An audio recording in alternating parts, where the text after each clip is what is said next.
All right. Hello again, everybody. And thank you to a dust storm and rodeo edition of Mondays with Mike. And I'm coming to you from the Fox 26 Lounge. I don't know if you've noticed this, but I sort of travel around to a different spot every time I record or do these live. And sometimes it's out of necessity. Like today, I was going to go into the studio, but in rodeo news, our new anchor, who you all I'm sure have met by now, Caroline Collins, she was interviewing one of the rodeo performers um, via Zoom, who's going to be performing one of the concerts coming up here soon. And I got to tell you, I don't know country music. I don't remember who the guy is, but he's somebody big. And anyway, so I didn't want to mess her up in the studio, so I'm looking around for a suitable place to record. And I came to this area, which we call the green room, where guests would stay before they're coming on the newscast. And I said, this place is actually pretty cool. So see, it's got like see that? It's got the posters and stuff.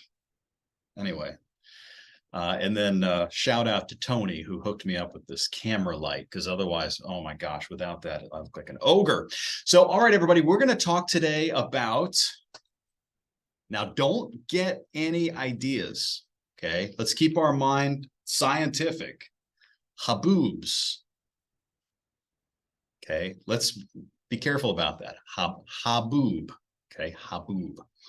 Let me tell you what I'm talking about. So yesterday, don't know if you saw it over the weekend, we had this tremendously strong area of low pressure that moved across far northwest Texas and the Panhandle, and then it sparked some tornadoes and large hail in Oklahoma. But what it did to West Texas was pretty amazing. We didn't actually have thunderstorm wind damage necessarily. What we had was what you would call non-thunderstorm wind damage, or gradient wind. So let's take a look at what we're talking about here. So this is video that I found here on YouTube, and check it out. That's a dust storm. Look at the tumbleweed. I mean, this is Texas. There's a literal tumbleweed out there. I've never seen a tumbleweed, and I've been in Texas for 22 years. The visibility got so low that folks on the roads out there around the Lubbock and Amarillo area had to pull over. It's like the equivalent of being in a dense fog, only worse, because the winds were gusting above, get this, 75 miles an hour. In fact, there was one report of a weather observation from a town called Memphis, Texas, which is up in that area. 113 mile per hour wind gust. I mean, that's the kind of gust you would get with a Category 2 hurricane. And I mean, just look at the havoc there. So what happened up there in the Panhandle and in West Texas was you had dust that was kicked up by the extreme winds. You also had extremely low humidity. And so that sparked some fires. In fact, at one point, there was a 5,000 acre wildfire that broke out to the south and west of Amarillo, northwest of Lubbock. There was a 18-wheeler that was knocked over.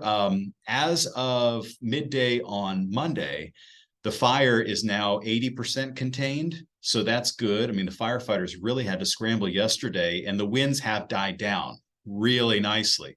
But imagine this, just crazy. And by the way, a lot of times this dust can actually and will get kicked up into the atmosphere and will travel downstream and get deposited across parts of North Texas and even sometimes parts of Southeast Texas in the Houston area.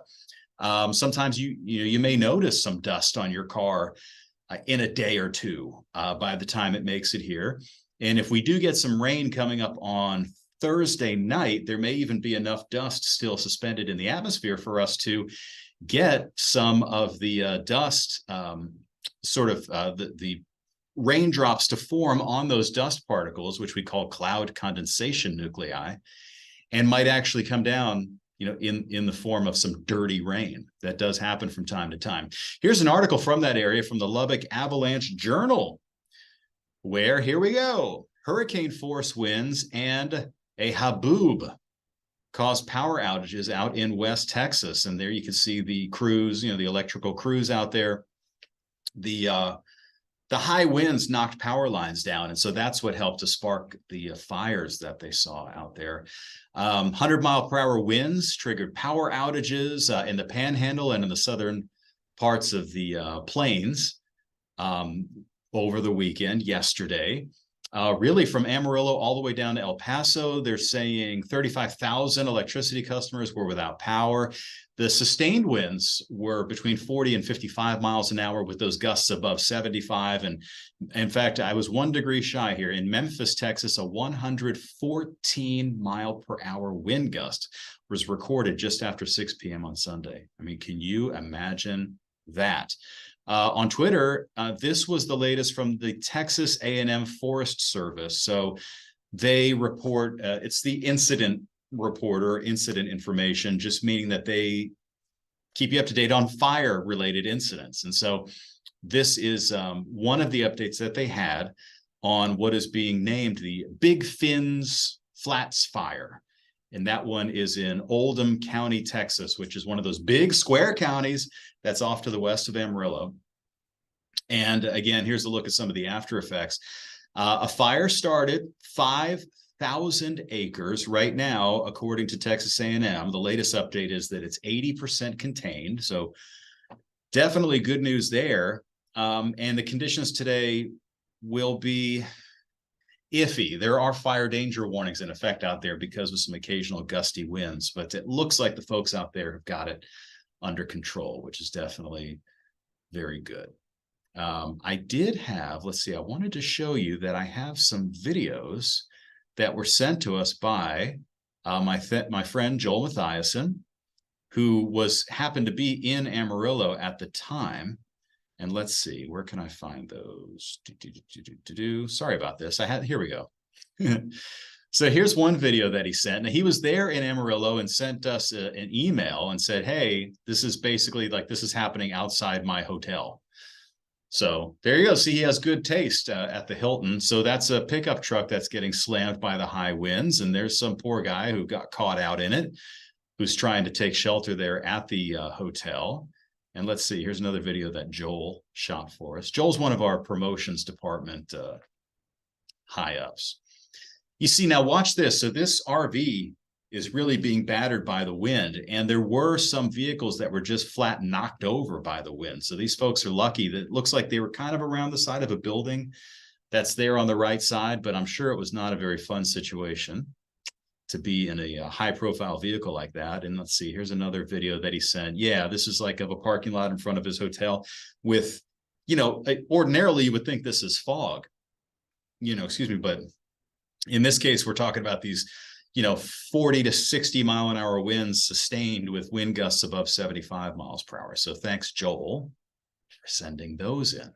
So let's talk about it.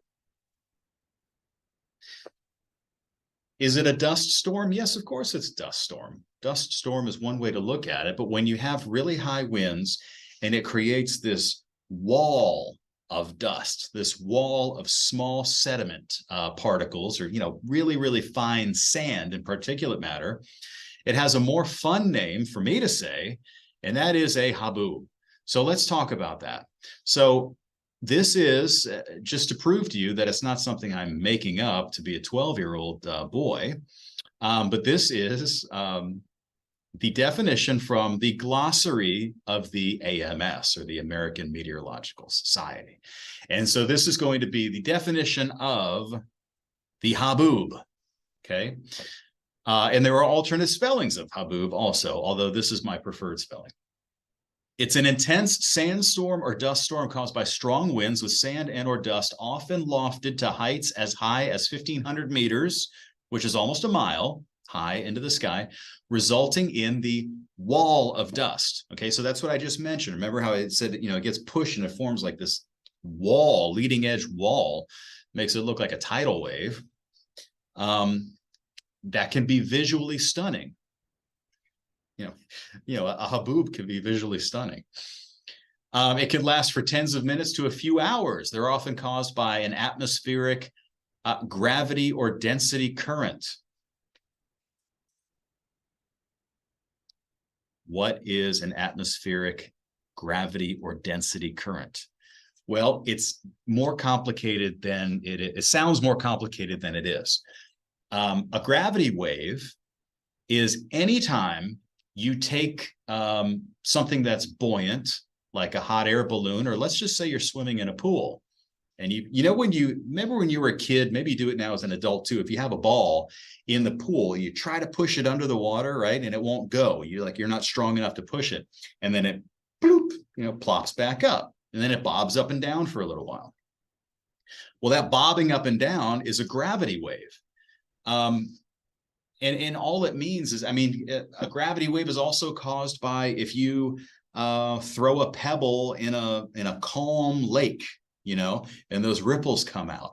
That's a type of gravity wave. And all it means is that you've displaced the water, you pushed it down, and then the pressure underneath the water pushed it back up, and then gravity pulled it back down, and then it kind of oscillates into these waves. So those are gravity waves, and they happen in the atmosphere all the time, and they come in different forms. Sometimes they're way up high in the atmosphere, sometimes they're low. And in this case, this is one of those, events, where the wave kind of picks up the dust. It can also occur as a result of strong synoptic gradient winds. What is that? That's exactly what happened in this case. So what in the world's a gradient wind? Gradient wind just means that it is not due to a thunderstorm. We can have thunderstorm winds here. In fact, we get them here all the time. You could have winds from a tornado. You could have, a big thunderstorm form, and then there's like a downdraft that comes down out of the thunderstorm. So that would not be considered a gradient wind. One type of gradient wind would be a hurricane.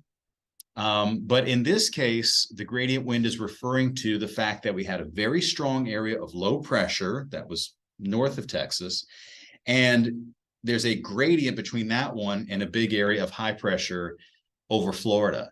And all the gradient is a slope. Like if you're trying to drive uphill, it's hard to drive uphill because of the gradient. If you're trying to roll a ball down the hill or, skate down a hill or something, that gradient, the steeper the gradient is, the faster you go. And it's the same thing. The steeper the gradient is between a strong low and a strong high, you get higher winds.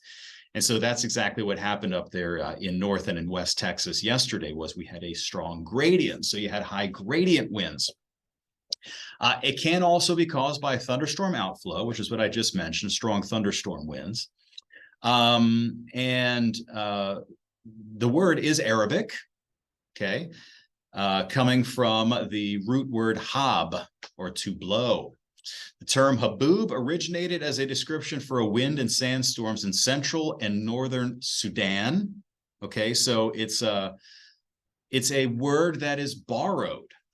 Okay, and we know that we have a lot of words in the English language that are borrowed from other language. I mean, a patio is borrowed from Spanish. Croissant is borrowed from French. Haboob is a word. Algebra is borrowed from Arabic also, and so is haboob. So there you go. And there's a whole Wikipedia entry on haboobs as well. In fact, here's a really cool, and it's not coincidental that this picture is taken from Big Spring, Texas, which is out there in West Texas, in the northern part of West Texas and in the plains. So this is a look at a worker who is very bravely looking at this wave of dust heading his way, which would be the haboob. So good stuff, right? Good stuff. And if you were to just type it into Google too, you find all these amazing pictures. Just, the photography is just crazy. I mean, here's a Fox Weather article about haboob. What is a haboob? And, it's just dust in the wind, dude, just like Kansas said, right? Just dust in the wind. There's another picture of one in Africa where the term started. So anyway, that's what's going on. That was the most exciting thing that happened over the weekend was the haboob. And by the way, you're kind of, I know it's a funny word to say, but it really was very serious. and it knocked out power to lots of people. It could have caused some really serious traffic accidents, and it was a big deal. Those winds never made it here, by the way. I know it was breezy here. You probably noticed it was breezy on Sunday, and that was absolutely linked in with that same area of low pressure, but it's not as if the Haboob is coming our way. It doesn't really move across an area for that long. So we're in good shape in that regard. We'll talk quickly about rodeo weather. I want to let you know that we are going to be posting daily rodeo weather updates to our YouTube page. If you're watching this on YouTube, you'll see them here. If you want to watch on YouTube, just search Fox 26 Houston, and you'll find daily weather forecasts there from us, as well as, of course, all of our other stories. We also have a rodeo page on fox26houston.com that you can check out, and you could use the weather page on fox26houston.com or on our app as well.